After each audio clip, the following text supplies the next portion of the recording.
Hai teman-teman, perkenalkan nama saya Nadia Liliana Saron Mesinambo, NIM saya 80 2017 601. Nah, sebelumnya teman-teman telah mendengarkan penjelasan dari teman-teman saya sebelumnya mengenai apa itu definisi mengenai perjudian dan macam-macam perjudian ada apa aja. Nah, selanjutnya saya akan menjelaskan mengenai kenapa sih perjudian itu bisa terjadi, penyebab perjudian di Indonesia itu apa. Nah, menurut penelitian Carmila 2016, bahwa walaupun judi itu sangat dilarang dan hukumnya jelas tertera di Indonesia, akan tetapi masih banyak warga Indonesia yang melakukan perjudian ini. Nah, alasan yang paling mendasar untuk alasan mereka melakukan judi atau melakukan perjudian, yaitu salah satunya karena faktor ekonomi. Perlu kita ketahui bahwa angka kemiskinan di Indonesia masih sangat tinggi dan Indonesia merupakan negara yang berkembang. Oleh karena itu, untuk memenuhi kebutuhan hidup dari keluarganya, kebutuhan hidup dari individunya sendiri, maka banyak orang melakukan perjudian sebagai suatu cara instan untuk mendapatkan uang. Nah, faktor-faktor perjudian itu sendiri dalam penelitian Carmila tahun 2016 terbagi dalam beberapa faktor. Yang pertama yaitu faktor kebiasaan. Saat Carmila mencari data bahwa faktor kebiasaan ternyata termasuk dalam faktor-faktor penyebab terjadinya perjudian di Indonesia. Setelah diwawancara beberapa orang, ternyata mereka menyatakan bahwa ingin menghilangkan penat dari pekerjaan yang dilakukan seharian, atau hanya ingin mencari hiburan, atau hanya ingin having fun saja. Karena perjudian menurut mereka merupakan hal yang menyenangkan, sehingga hal tersebut menjadi sebuah kebiasaan. Mereka melakukan hal tersebut di akhir pekan ataupun saat mereka selesai bekerja. Faktor yang selanjutnya yaitu faktor pendidikan.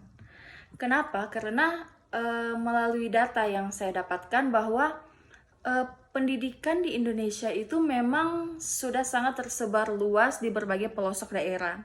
Akan tetapi, tidak semua warga Indonesia mempunyai pendidikan yang semestinya.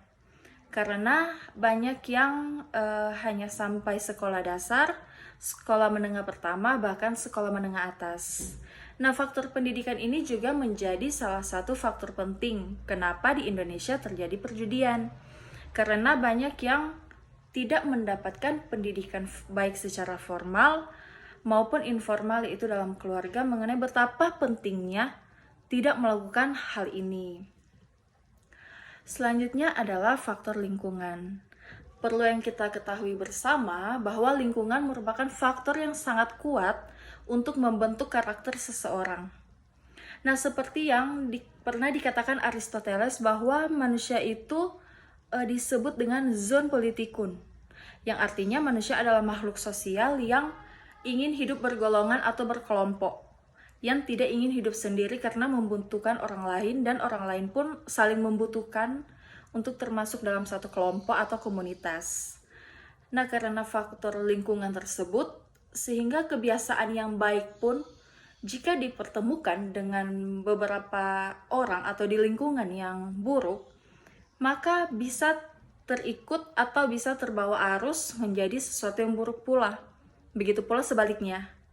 Jika individu yang mempunyai sifat buruk dan bergaul dengan beberapa orang yang mempunyai sifat baik, maka dengan secara tidak langsung, dengan secara tidak sadar, individu tersebut akan mengarah juga ke hal yang baik tersebut.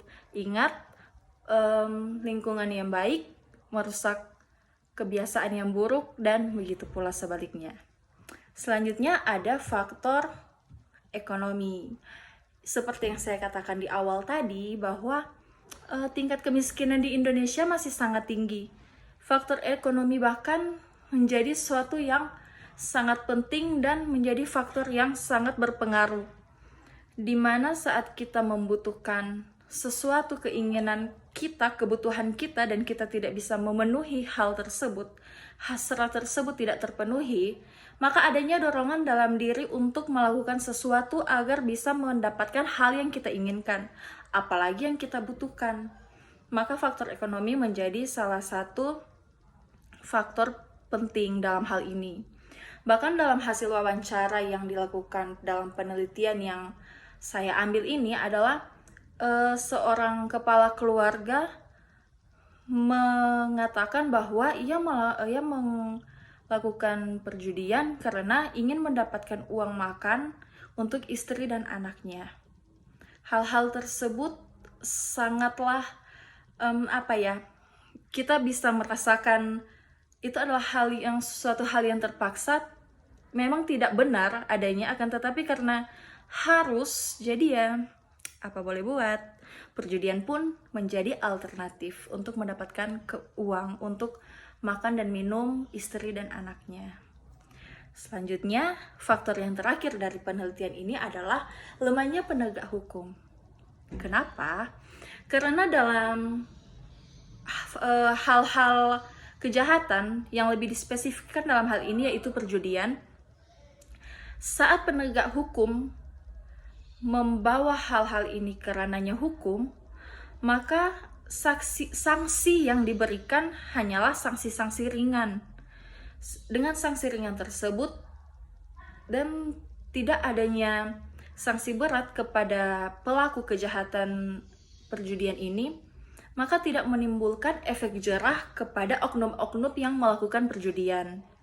Jadi sebenarnya selain kita melihat pelaku-pelaku perjudian ini, kita juga harus melihat memangnya penegak hukum seperti apa sih sampai orang-orang ini masih saja melakukan hal ini, begitu teman-teman. Demikian mengenai apa yang menjadi dorongan atau motif dari perjudian di Indonesia sendiri. Selanjutnya akan dijelaskan oleh teman saya. Terima kasih.